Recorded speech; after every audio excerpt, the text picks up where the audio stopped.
سؤال أشعل السوشيال ميديا في اليومين اللي فاتوا ووصل للترند.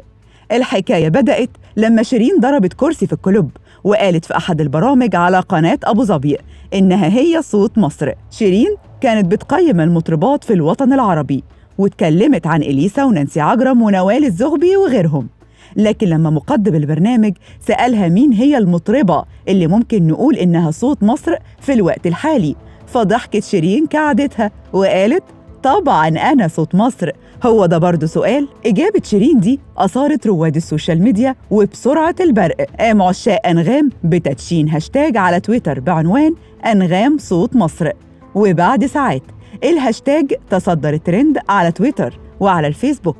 أنصار أنغام برضه عملوا الواجب وعشاق شيرين ردوا عليهم، وما بين الجمهورين زادت حدة التعليقات المسيئة للنجمتين لدرجة إن جمهور شيرين اتهم أنغام بإنها هي اللي ورا غلق حسابات شيرين على الفيسبوك وتويتر وإنستجرام كمان. زيادة التوتر وتبادل التعليقات هنا وهناك جعلت مدير أعمال شيرين يتدخل لحسم الموقف باعتباره على علاقة مباشرة بالنجمتين.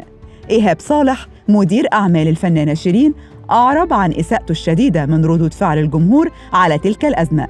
إيهاب كتب عبر حسابه الرسمي بموقع التواصل إنستجرام: عايز أقول كلمتين لكل جمهور شيرين وكذلك لجمهور أنغام. أنا بقالي كذا يوم شايف كلام كتير رايح جاي في قصة الألقاب ومين صوت مصر، ومعركة كلامية داخلة في منطقة مش لطيفة خالص. أنا الحمد لله على علاقة قوية بالنجمتين بقالي أكتر من 15 سنة، وكل الوسط يعرف ده كويس جدا. شيرين بتحب أنغام وبتحترمها من زمان، وأنغام طبعاً بتبادلها نفس الإحساس.